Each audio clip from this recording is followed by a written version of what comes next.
Truly appreciate everyone taking time to join us today. My name is Ian Bennett. I'm the National Local Assistant State Team Coordinator for the National Fallen Firefighter Foundation, and truly welcome you here today. Today, we're doing something a little bit different. We have with us the Fire Chief and Deputy Chief from Asheville, North Carolina, who experienced a line of duty death back in 2011.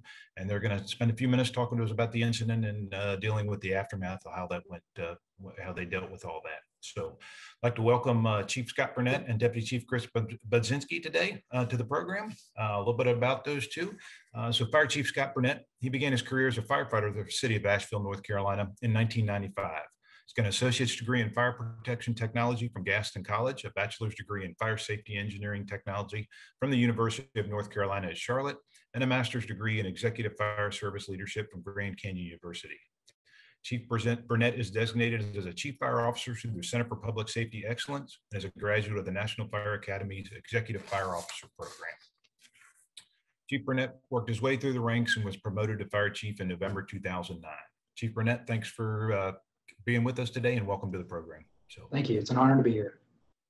And Deputy Chief Chris Budzinski. He began his fire service career in 1994. In 2001, he was hired as a firefighter for the city of Asheville and served as lieutenant, captain, and battalion chief. Chief Budzinski has an associate's degree in fire protection technology from Gaston College and a bachelor's degree in fire safety engineering technology from the University of North Carolina at Charlotte. Chief Budzinski was promoted to deputy fire chief in 2013. And Chief, thank you as well for spending time with us today and welcome to the program.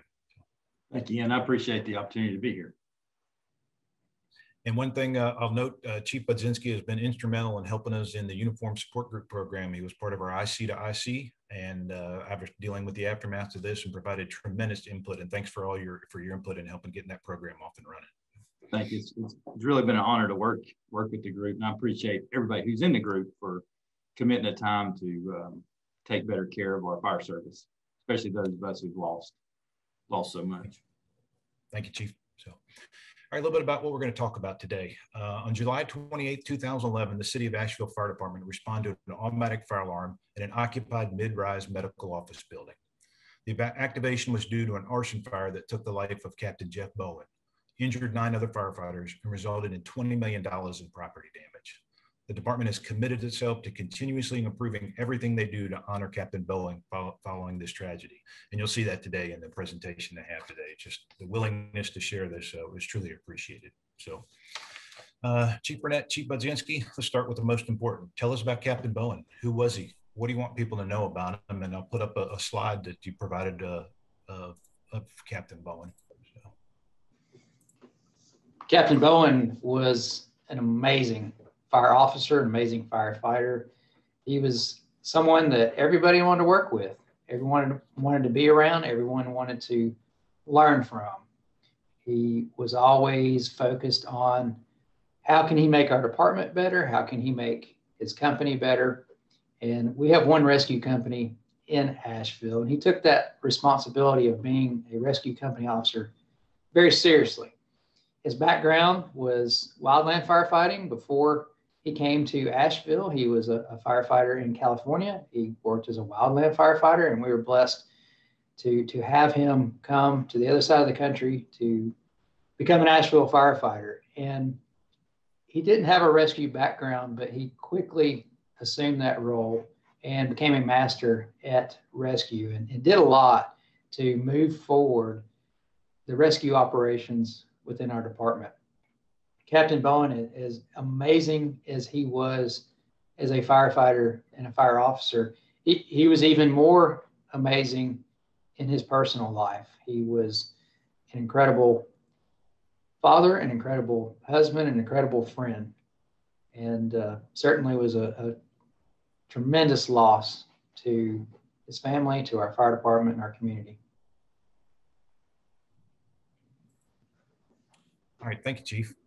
One thing I didn't mention is obviously everything's muted and everybody's video is off. If you have questions or comments as we go through this, the chat feature on the bottom, you can send me a message, and on time permitting, I'll pass along those questions, comments to the chiefs as we go through the presentation. So, all right, Chief, tell us a little bit about the day of the incident.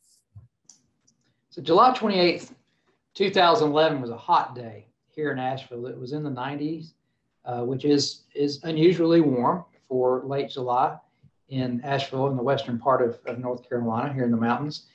And right after noon at 12:26, we were dispatched to an automatic alarm. And it certainly seemed to be routine business, as we had already responded to a number of automatic alarms that day and the shift before. And not a lot of attention was given from me to that automatic alarm. I was out running an errand right there at lunchtime, and heard the radio traffic, but did not pay close attention to it until I heard the first arriving company officer give his size up. And he said those two words, "working fire." That clearly got my attention, and I recognized that I was in his first due area. So I quickly scanned the sky, and I saw some black smoke, and knew that we were now dealing with a structure fire.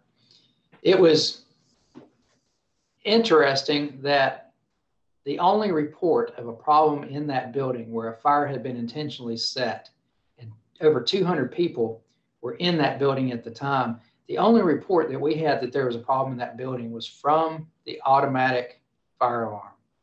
We did not know that there was a structure fire until our company officer got on the scene and declared it as a working fire.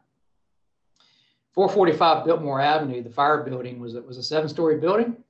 It was 22 medical practices and clinics. Over 200 folks were in that building.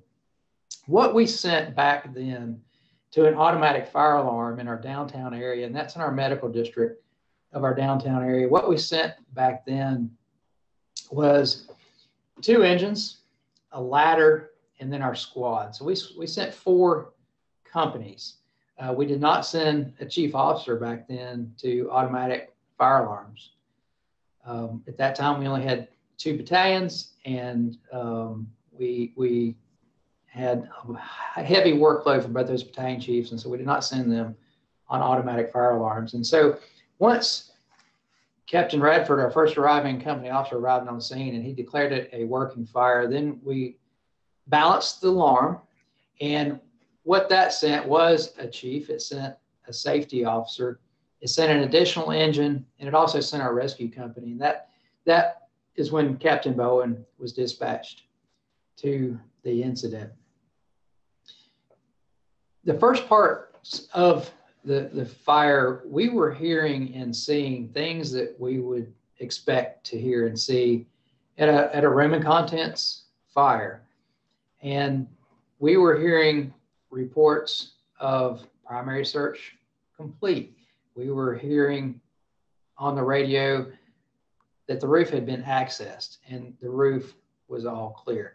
We were hearing that evacuation was in progress. We were hearing that doors were being forced, but we didn't hear anything significant until 13 minutes and 33 seconds after dispatch was the first time that we realized that we had a significant issue in that building. And that's when we heard the transmission that there was no water that could be getting out of the standpipe. And so that was the first indication that we had a significant issue with the water supply. So we quickly went through different options to get water on the fire, since the standpipe in that north stairwell was not providing water. And those different options were, first, our engineer tried to increase the pump discharge pressure to try to overcome a blockage or what may have been causing us not to get adequate water out of the standpipe. That was not effective. The engineer actually hooked up to a second fire department connection just in the rare chance that they might have been mislabeled, and also pumped into that. That was not effective. And we were in the process of building a line to pump into the ground floor of the standpipe to bypass any kind of an obstruction or a closed valve, when our ladder truck was able to be utilized as a fixed standpipe. Obviously, that's a last option and limits the use of that aerial for anything else other than that standpipe. But that's actually how we ended up getting water on the fire. We had a number of companies that were operating within the fire building, and Captain Bowen's company had their second entry into the fire when he started making transmissions, and we could hear members of his crew with their vibra alerts going off. And so the incident commander ordered the company out. Captain Bowen received the order, confirmed the order, stated that they were heading out. The crew was dangerously low on air. They were on the fire floor, and they were exiting the building. And Captain Bowen, for reasons that we'll probably never fully know, went right past the exit stairwell. His firefighters followed him quickly, confused, wondering why he didn't go down the stairwell. He was moving very quickly, and he ended up back towards where the fire area was, and they realized then that he was in duress. They took control of Captain Bowen and started exiting the building, assisting him to exit the building. There was no visibility in this part of the building. The crew got separated. One of the crew members went one direction. Captain Bowen and another crew member went the other direction. The firefighter that went to the right ended up with Engine 6's crew. They found him, saw he was in duress. They were able to get him out of the building onto the platform. As he was running out of air, his SCBA mask, he was sucking rubber when he got out of that building. So his life, he narrowly escaped with just seconds before he was completely out of air. Captain Bowen and the other firefighter, Jay Betancourt, they went deeper into the building. Captain Bowen, he told Jay Betancourt that we need to buddy breathe. Jay Betancourt, he quickly hooked up the buddy breathing apparatus to Captain Bowen, and Captain Bowen's regulator was not in his face mask at that time. The DOF switch had not been depressed, and so once Betancourt's air was connected to Bowen's air, they both lost all their air completely. So now completely out of air, Captain Bowen started to lose consciousness. Jay Betancourt knew that if he continued to be tethered to Captain Bowen, that he would not be able to find an exit off of the fire floor. So he disconnected the buddy breathing apparatus and went without respiratory protection to find an exit. And he traveled about 200 feet in unbelievable conditions without respiratory protection, and was able to find an exit. He was able to find the south stairwell, and when he opened that door, in his words, he had found heaven. And first time since entering that building that he had felt fresh air on his face, that he had seen light. No one would have faulted him if he would have exited down that stairwell and called in the cavalry to come and get Captain Bowen. But Jay turned around and traveled back 200 feet through those untenable conditions and got Captain Bowen. And Captain Bowen was 220 pounds without his turnout gear on. He was training for a marathon, so he's very physically fit, but also very muscular, 220-pound firefighter. And Jay Betancourt dragged Captain Bowen that 200 feet again towards that stairwell. Once he got Captain Bowen to the stairwell, he wrapped his arms and legs around him because he didn't have any more energy to pull him any further. And so they started both rolling down the stairwell, and they were found between the second and the third floor in that south stairwell, both unconscious. And firefighters, a crew of 5 firefighters that had converged on the incident after one firefighter had found them and transmitted on the radio, And they were able to remove both Captain Bowen and firefighter Betancourt out of the building. Captain Bowen was in cardiac arrest when he was removed from the building, and he was transported up to Mission Hospital, which was very close to the fire, and resuscitative efforts for about 45 minutes were unfortunately unsuccessful. Jay Betancourt was also transported to Mission Hospital, where he was intubated and flown to a burn center in Georgia. All right. I think we have a few pictures here of the incident. You can walk us through these. So that is the view from our first arriving engine accessed the building just on the other side of that breezeway. You see the 5-level breezeway between the parking deck and the fire building. Engine 2, they accessed the building just on the other side of that. So we are looking at the Bravo side of the fire building. And so the fire was in the Alpha Bravo corner on the 6th floor. It's a 7-story building, but that top floor is a mechanical building. So it was the top 6th floor was the top occupied floor of the building. That floor, I say occupied, but it actually did not have tenants in there at the time. So there were no people other than a maintenance person on that floor at the time of the fire. You can see that this picture here was taken about 5 minutes after that automatic fire alarm went off.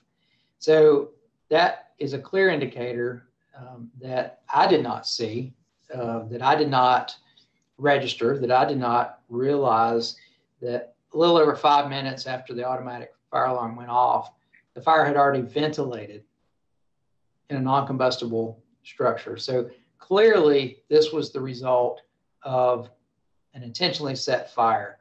That didn't resonate with me at the time.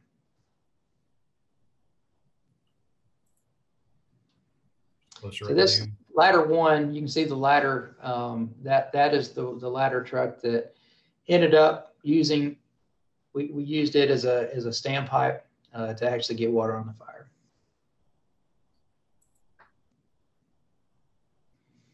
There's another picture of the Alpha side on the fire floor. Those windows on that side were actually broken out by Captain Bowen's crew. They reported that the reason they broke those windows out was to try to reduce the heat level inside that structure. So the windows on the Bravo side had self-ventilated, and these were broken. Correct. Okay. That is correct. So you see EMS standing by. This was prior to Captain Bowen's Mayday. So we had an EMS unit. We actually had 2 EMS units there on different sides of the building, just in case a firefighter were to be injured or hurt. We're looking at the Charlie Bravo corner right here, and then that's where ladder 1 is set up. They're getting ready to, at this point in time, make entry into the structure with the hand line off of the bucket.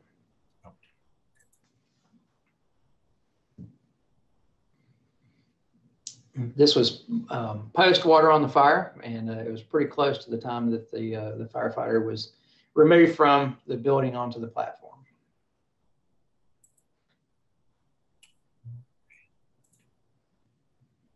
One question we have, what was, did you find out what the cause of the standpipe malfunction was? Not definitively, but what we believe is that the valve was turned off. So we had assistance from the ATF. We had assistance from many agencies, but the ATF had a fire protection engineer that was able to analyze the system completely about 48 hours after the fire. At the time of that analysis, the valve was completely open. In that 48 hours, there were a lot of people that were in that building. The building was secured, but we did have a lot of fire service personnel. We had a lot of investigations personnel. We had some sprinkler contractors that were in that building. And so it certainly is possible that that valve was opened after the fire, not with malicious intent to open it back up. But the reason we believe that that valve was closed, 445 Biltmore fire protection system was unique in that it had a ground floor, so it was a below grade entrance. The water supply came in above grade on the Charlie side of the building, and that came into the second floor, or the one that's labeled 1. And so because of that, the riser was a horizontal riser, and it was concealed up in the plenum space in a closet. And so it was very difficult to know exactly where the valve was for that riser. What we were able to do in the weeks following the incident is we were able to recreate the fire flows on that incident, because we were able to get some water. It just was not a lot. And we were able to get a fire stream, but as soon as the bail on the nozzle was open, it quickly lost pressure and volume. And so we were able to reproduce those conditions with the valve open 1/4 of a turn.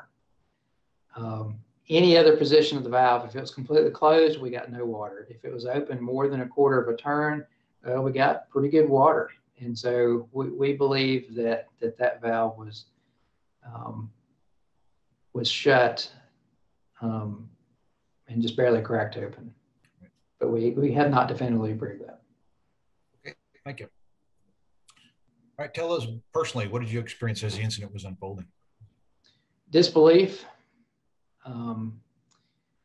It was complacency on my part, and I think I want those who are listening that have not experienced a line of duty death or this type of an incident to learn from that, and how easy it is to get in a complacent mode. When I arrived on scene, I looked up and I saw what was a room and contents fire. And I'd seen so many room and contents fires throughout my career. Most, if not all, of the room and contents fires that I'd seen were in single family homes. What the approach that I had was, this was what I experienced hundreds of times throughout my career, and didn't take into account that it was 6 stories up. Didn't take into account that it was an intentionally set fire. Didn't take into account that it was 90 degrees. All of those should have been trigger points to call in a lot more resources a lot quicker. So it was disbelief. That was what I was experiencing as the incident unfolded. It was certainly a normal reaction to begin with, because everything seemed so normal. Everything was going as bread and butter operations. I was hearing what I was expecting to be hearing. When we heard there was no water, and then when I heard the mayday from Captain Bowen, and then a mayday from Jay Betancourt, it was disbelief. It was disbelief. These types of things don't happen in Asheville, North Carolina. These are very tragic, unfortunate things that happen in other places that we learn from. They don't happen here. And that was the biggest reaction, the biggest experience that I can recall, is just the disbelief and being overwhelmed.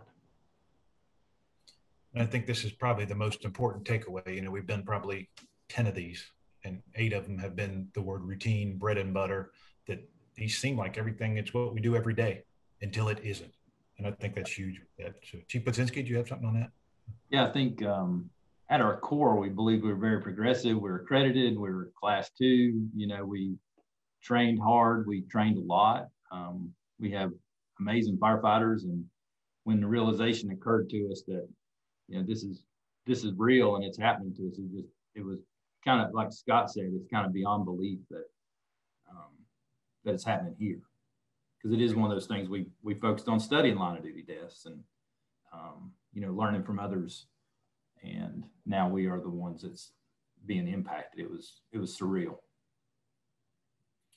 Did have a question in here from was there a transfer of command? So when the mayday happened, Did the incident commander take the Mayday, continue with the incident? How did that process take place?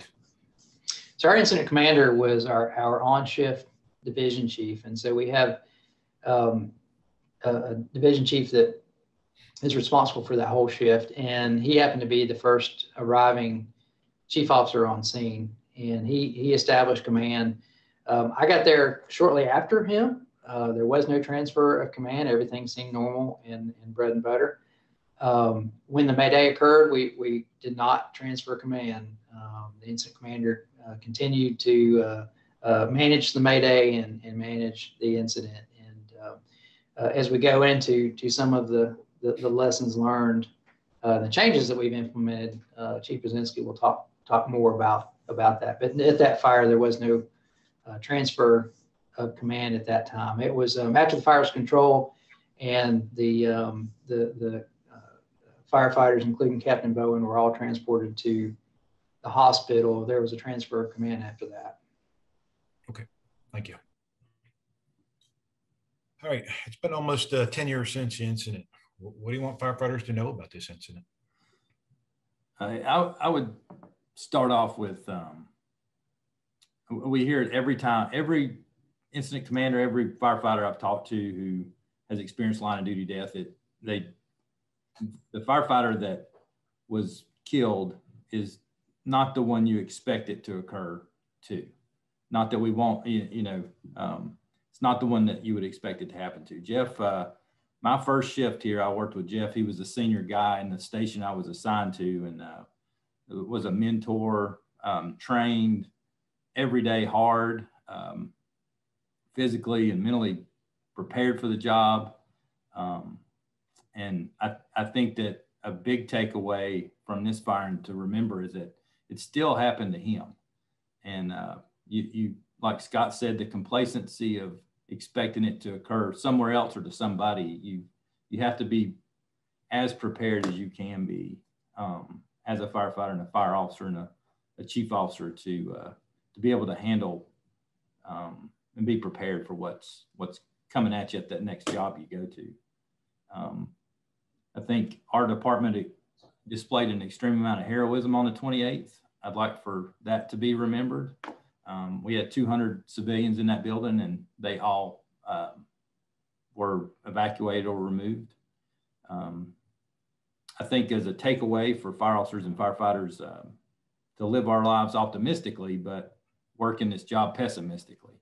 So that makes sure that we're kind of what I spoke to earlier, that we're setting ourselves up for success because we're preparing for the worst, and always having that mindset that every fire alarm we go to is we're expecting fire. I think it's Andy Frederick's quote about, the garbage men turn the corner and expect to see garbage because that's what they do for a living. And I think that's the mindset we have to have as firefighters is when we turn that corner and that building's on fire, that's what we're expecting. We're not expecting it to be another false alarm.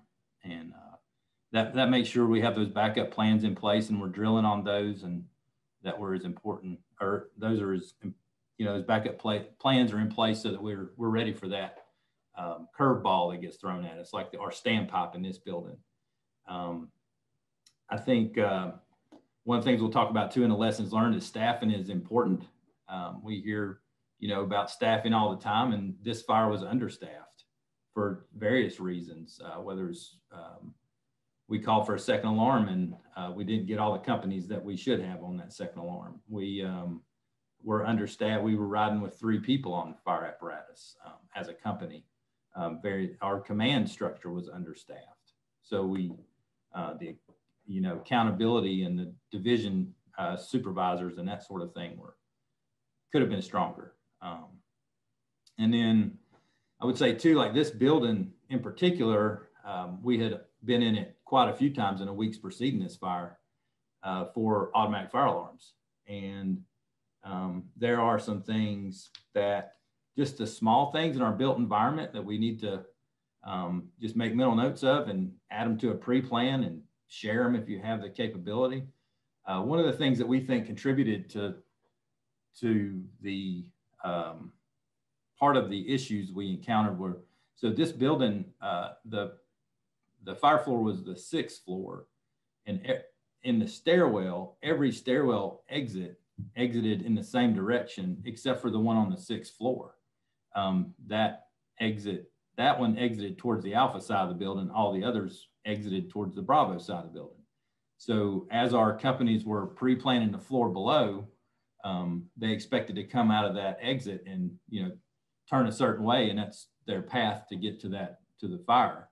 But those small things had, in the fire alarms that we had been in leading up to that, if we had noticed something like that, we would have known, that on that fire floor, when you come out in pitch black dark, because that there were other issues in the building that allowed the smoke to spread throughout the entirety of the floor, allowed a smoke condition that shouldn't have been possible in a non-combustible building if it was compartmentalized correctly. So without those fire dampers in place, it caused more problems. So it was just an orientation issue that did lead us to some issues in the incident. So those are some of the takeaways I like for folks to come out of this with.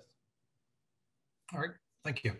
You mentioned a few times, Chief Burnett mentioned a couple of times about, things you changed through that. So tell us a little bit about some of the changes you made in the agency after this event.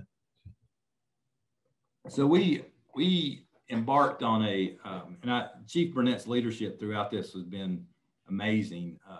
There have been no heads in the sand related to this incident. And I think that is extremely important for fire departments to be open and willing to make changes where necessary and open that process up to their members, because those closest to the job are the ones who know what needs to be fixed most of the time. So we embarked on a post-incident analysis. Of course, we had the NIOSH report, we had a state OSHA investigation. Those sort of things occurred and gave us good recommendations, but we knew that we could go deeper as an organization into it. And I also think it was very healing for our organization to be able to dive deep into the incident and into just the department in general. So we created the post-incident analysis group, which was comprised of, I'm not sure how many firefighters, but it was a good portion of our membership at the time. And it was 15 focus groups, and that ranged from everything from staffing to air management. We had a group on large building fire behavior. It was pretty much any and all aspects related to responding to that fire that day, health and wellness. Out of those 15 focus groups, we got 160 separate recommendations for change. So, and it touched every piece of our organization. Like I said, nothing was out of bounds. Everything was, the fire chief was willing to look at every single thing that we do. And that was important to us. So some of the main things I wanted to talk about that has changed since this fire. One of the biggest things is staffing. We were mostly 3-person companies at the time. And now since last year, we now staff 15 out of our 16 companies at 4 people per day. That's minimum staffing. So we do not drop below 4 person on a company anymore. That's been a huge plus for us. A couple SAFER grants helped us out. Obviously, it's taken us 9 years to get to that point. So it's not fast, but we were able to do that. And that's been a big plus. Another staffing component that we changed, we reorganized shortly after the fire in 2012, which allowed us to go from 2 battalion. We had been at 3 battalions until the early 2000s and changed to 2 battalions. We went back to the 3rd battalion. So we promoted 3 new battalion chiefs. And then we also added another safety officer. And one of the biggest reasons for that is, like Chief Burnett said earlier, we didn't send a chief to a fire alarm. Part of that was because we had 2 and the run volume for them, we just didn't send them. So once we added the 3rd battalion, we added a battalion chief on every fire alarm. And then on box alarms, we used to just send 1 chief and 1 safety officer. And now we we changed that to 2 chiefs and 2 safety officers. And that goes to 1 safety officer becomes the command tech. So he's a command technician with that incident commander. And then the other battalion chief and the other safety officer work as needed as division supervisors or as, as a safety officer on the fire ground. So that's been a huge change for us and a very positive one. And staffing of our box alarms too went to our minimum staffing on a moderate fire. So house fire, that sort of thing, is now to 31 firefighters on each job. So we're sending 4 engines, a ladder, and a rescue. So we've added more. And then another piece of staffing that we changed is our rapid intervention.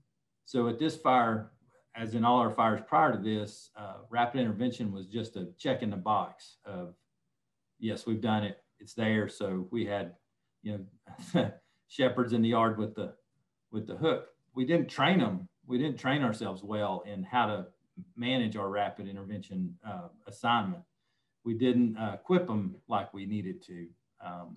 And we couldn't guarantee that we could make that happen at every fire. So after the PIA recommendations, we added 3 of our engine companies became specialty rapid intervention team companies. So on every single fire response, one of those companies is assigned as the RIT company. And in addition to that, when it becomes a working fire, the balance of the assignment includes 2 engines and a ladder, and that's for firefighter safety. So those are in addition to that RIT company, and they can work together as needed in an incident like this, where we can support the firefighters who need the support in the building by getting them out. So we're staffing much heavier for the firefighting need, and we're also staffing much heavier for the, in case things go south for the firefighter, so they can be safer. The other thing related to another big area of change is the culture of that RIT.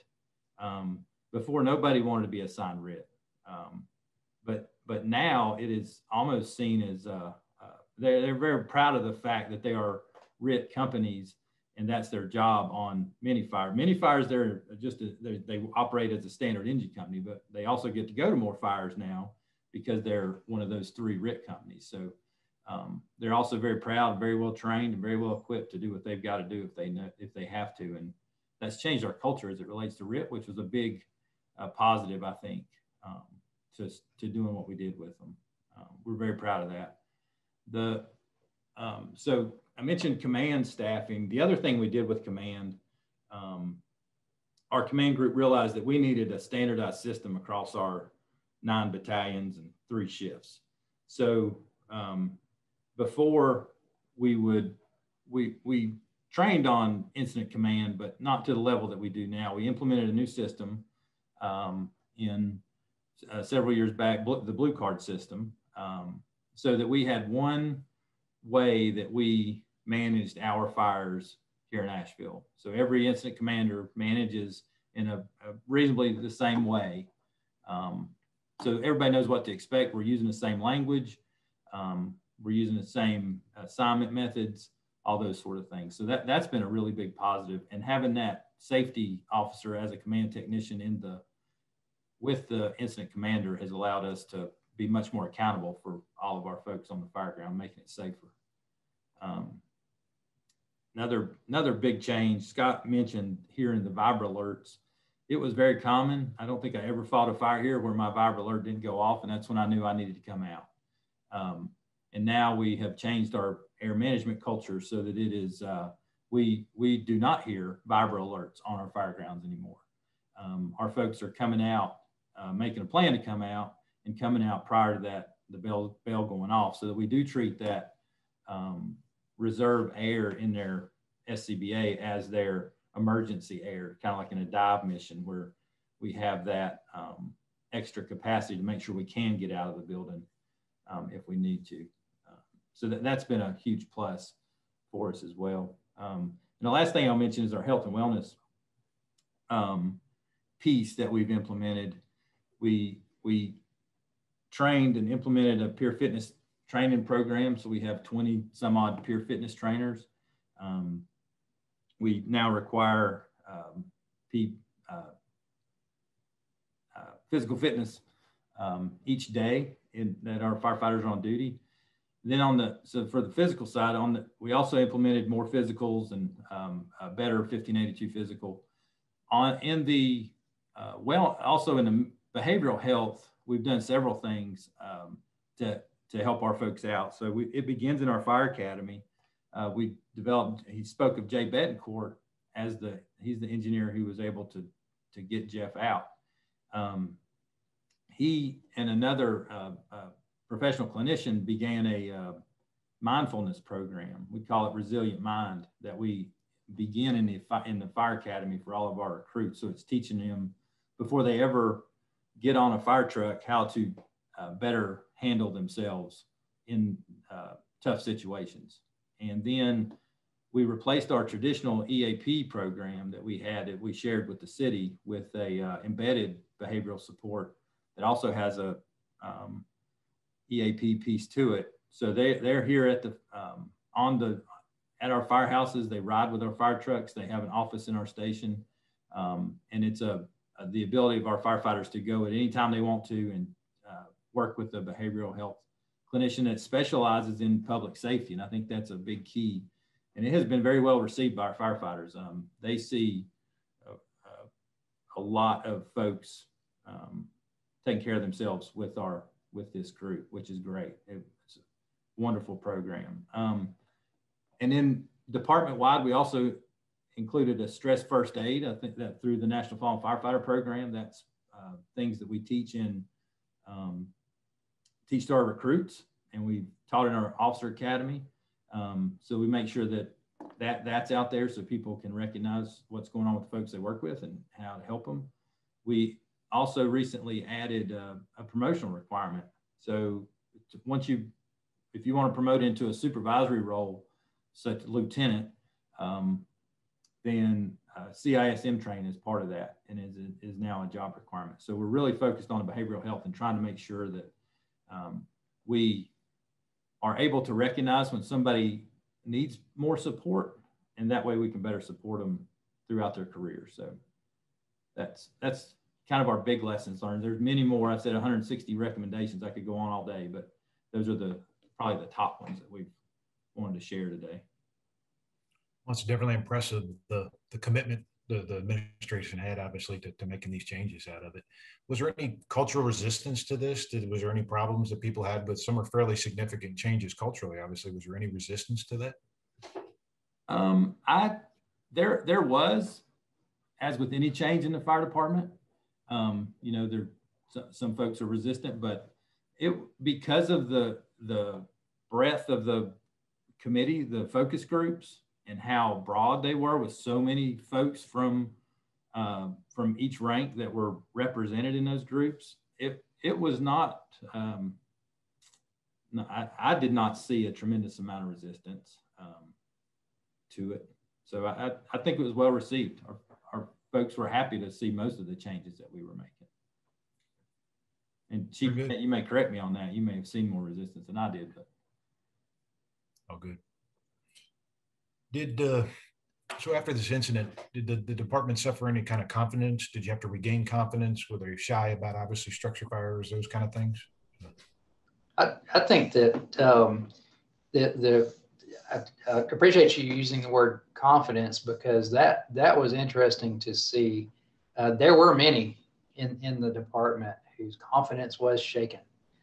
And what I heard by many in our department was, if this can happen to Jeff, I'm not as good as Jeff was. It can absolutely happen to me. So there were many who had their confidence shaken. As a fire chief, my confidence was clearly shaken. How we regain that from everything from RIT to how we run fires, how we respond to fires was regained by that improvement, and by that openness and inclusiveness of making that improvement. Chief Brzezinski talked about the group that came together. That was 80 firefighters. And at that time, we were a 250 member department. So that was almost a third of our department that were actively involved in coming up with these improvements and researching best practices all over the country and in the world even That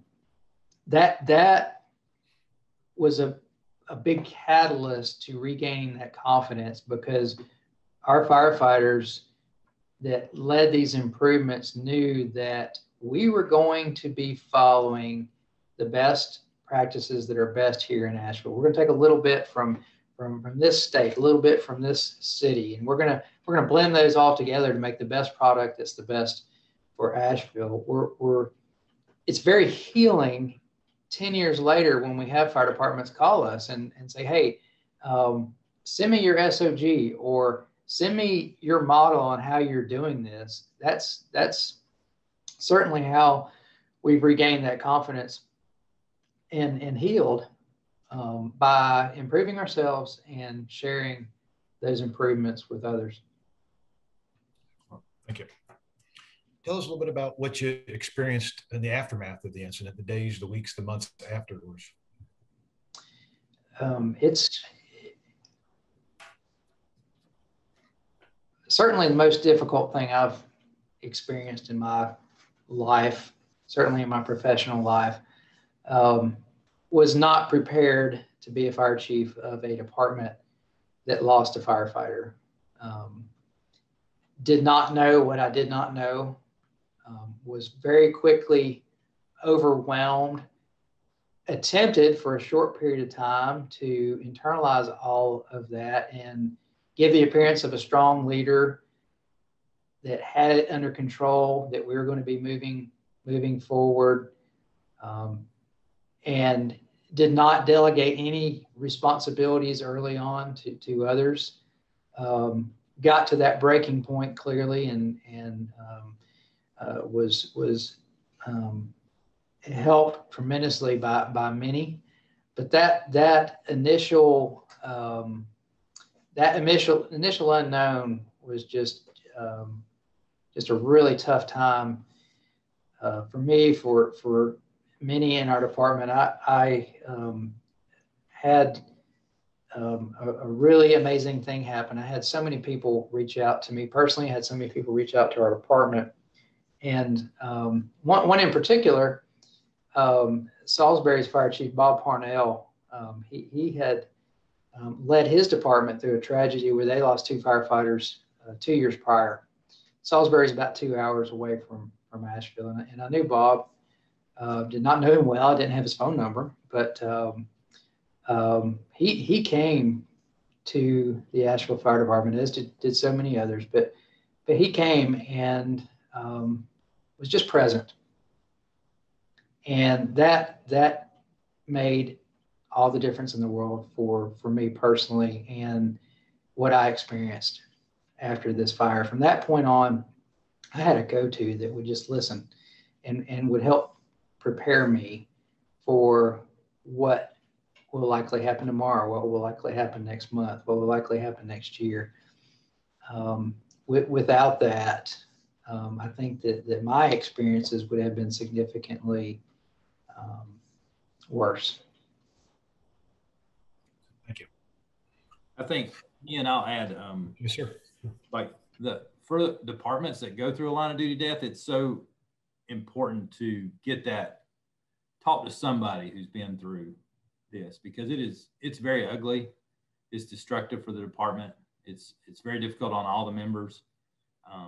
And it's something that, unfortunately, I mean, if you don't reach out, if you don't get some information on what's going to happen, I think, like Scott said, you just can't be prepared for it. And that it's super important to make that happen. And I think that's a great time to put in the plug for our uniform support group programs. I mentioned Chief Budzinski was instrumental in helping us develop the IC program. And basically exactly what they just said, when a line of duty death occurs, only somebody in the position that was in that position and experienced that can truly relate to it. So the fallen firefighters develop these programs. We have the chief to chief. Chief Burnett helps us in Memorial Weekend with facilitating some group discussions on that. We have incident commander to incident commander. And if it wasn't for the pandemic, we'd have company officer right now. That got delayed, obviously, because of the pandemic. That'll be developed hopefully in the near future, in the next several months.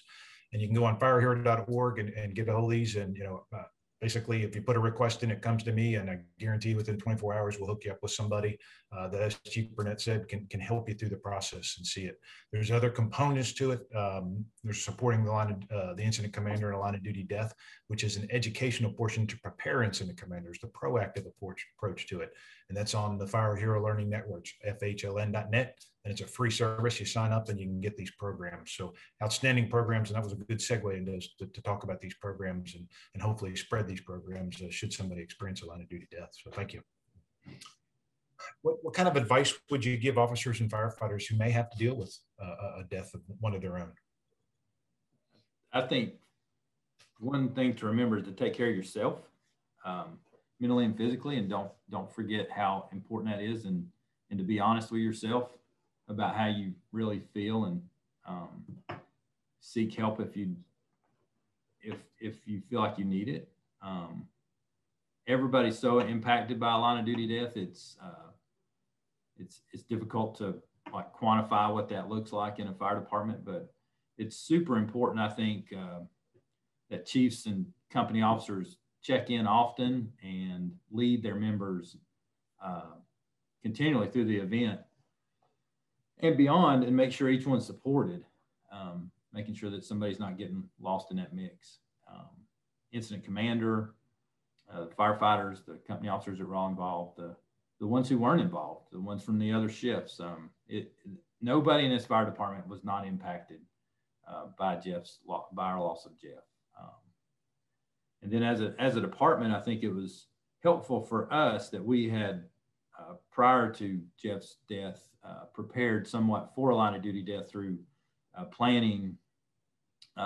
It's morbid, but a packet to be opened in case of, with things in that packet. Who needs to make the notification? Who do they want to accompany the fire chief to tell their loved ones? Those sort of things are super helpful. And then like directly after the event, one thing, so Chief Goldfeder had called us and said, if I can tell you one thing, you need to reach out and get some incident management help to help with the services and the ceremony. And that's one of those things you don't even think about, but that was so beneficial to us. The incident management team that helped us get through that first week, they were amazing. We had a huge festival in downtown that weekend. We had a whole separate incident management team come from a neighboring county and manage that entire event, so we didn't have to. And then we also had an internal team that managed the service and the ceremonies, but it was attached to an incident management team that was helping guide those things. So we could still, focus on fire department needs, our firefighters and the families, but still be a part of making the ceremony work and honor Jeff and his family is the best way that we could.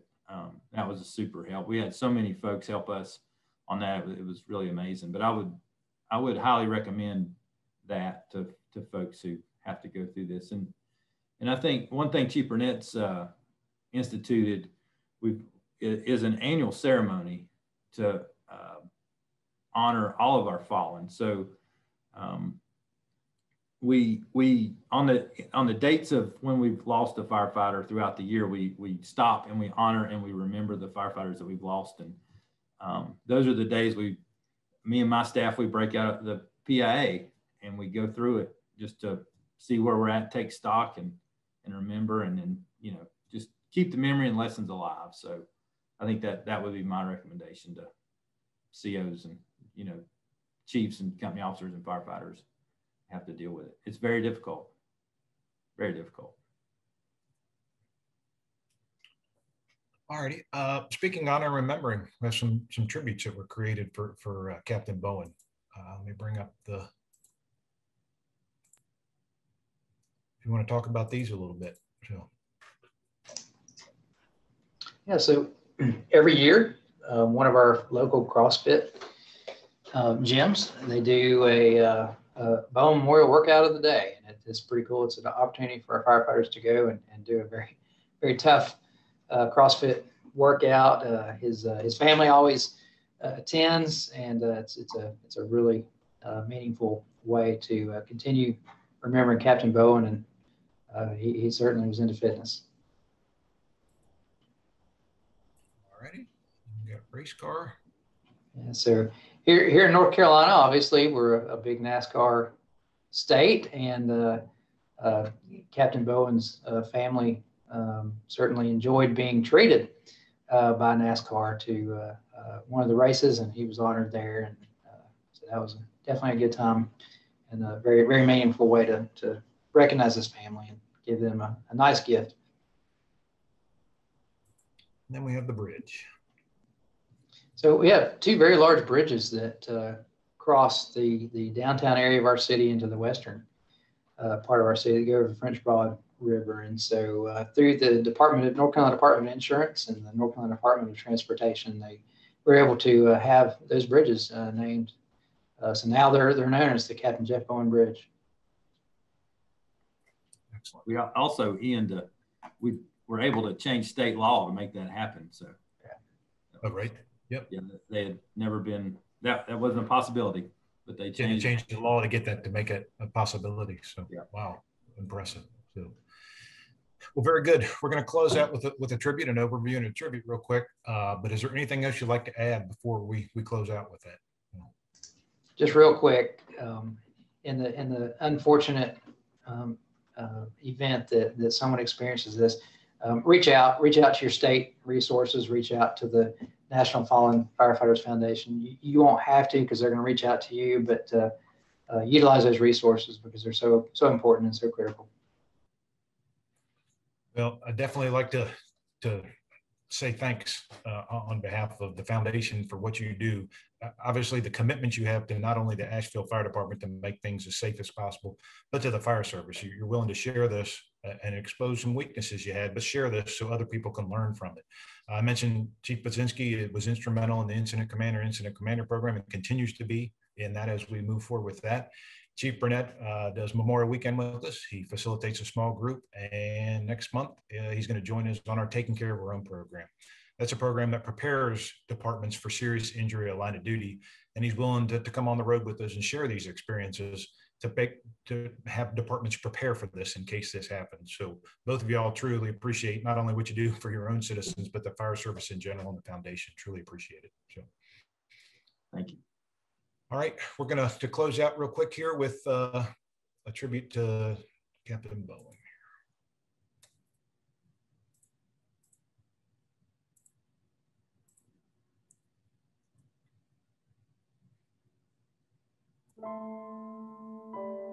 What floor? Where are you at? What's your location? What's your location? Roger, 5th floor, man! Not happening on the 5th floor! Entering the window on the fire floor, attempting to do a search for rescue. July 28th, 2011. July 28th, 2011. The fire occurred on July 28th, 2011. Happened on July 28th, 2011. I just turned and started following Captain Bowen. I started yelling at him, "Cap, we gotta go. Captain, we gotta go. We gotta go. What are you doing?" And he just looked back at me and he waved to me. He's like, "Come on, Jay, come with me. Follow me." And I'd reach out to put my hands on him. I don't know if he was purposely trying to elude me, but he would just kind of dart away and he would just go deeper in. He'd be like, "No, come on, Jay, come with me." And I'd probably 2 or 3 times I chased him through this little maze. I was really disoriented at this point, but I knew where we were. I recognized that place, and I was like, "Oh, we're back here," which was the seat of the fire, basically. And I was really bothered by that. You know, that was a horrible place for us to be without supply of air. And I look up at Captain Bowen, and he didn't look driven anymore, you know, and I knew something was wrong with him, and it was all so painfully clear. You know, all these little signs that I had chosen to ignore, we had chosen to kind of move past as a company, you know, they all just kind of collided. And I was like, I can't believe we're in this situation. We did not have a good air management guideline. Our culture for air management was very different than what it is today. In 2011, we approached a structure fire with our air supply as that we could continue working until our air supply was exhausted. Once your air supply is exhausted, you're a few feet from an exit because most of our experience was in single-family dwellings. I unclipped my regulator, and I took this really harsh breath of that smoke, and immediately it forced me to the floor. It was just coming to an end for me. I was just getting weaker and dumber, and I could feel the smoke taking its effect on my body. I couldn't make decisions really well. Things were very confusing to me. I could hear this radio traffic, and I would try to respond to it, but as time was of the essence, and I just thought at any minute I was going to pass out and lose consciousness. And I even did start to fade out at one point. I kind of started to go black, and I had seen this window. There's a window that I looked up right before I started kind of fading out. It was covered in blinds. The blinds were kind of melty and covered in smoke. And I remember looking out through those blinds and seeing the sun. And it was like, I couldn't see this. I could just see the light coming in. And I knew it was bright summer sun. And I was like, this is the last time I ever see the sun. Like, this is it. I'm going to die in the cement tomb. I start to kind of fade out, and I see a very clear vision. Maybe it was a dream, I don't know, of my wife and 2 kids. And I was like, man, I gotta get out of here. And they're just like, come home, Daddy, come home, come home. I wanted to so bad, I was like, I'm trying.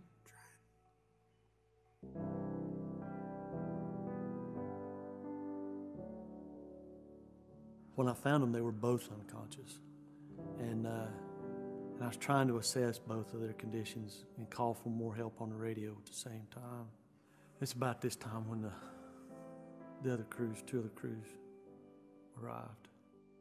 Some other firefighters had met us kind of at the same time. We converged on him, and they were picking him up and kind of walking him towards the hallway. And myself and my firefighter and another firefighter that came up from the bottom just picked Captain Bowen up and just started carrying him.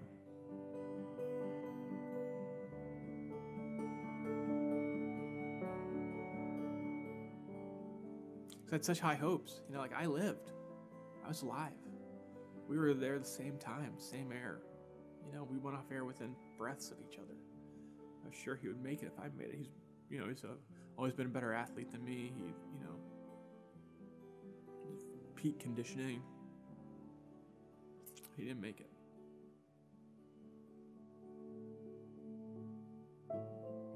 This experience very much changed my life.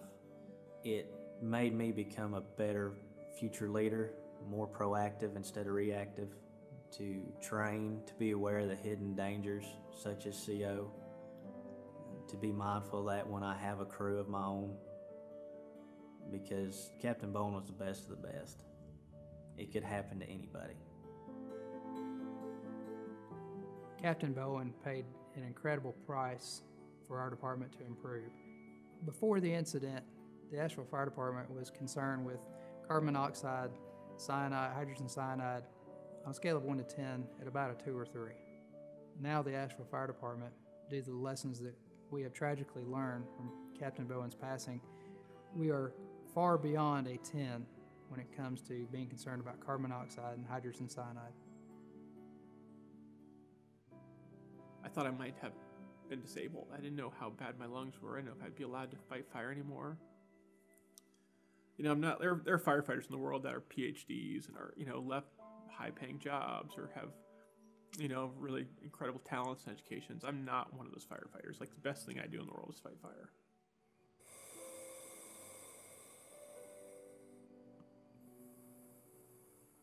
It means a lot to me to fight fire.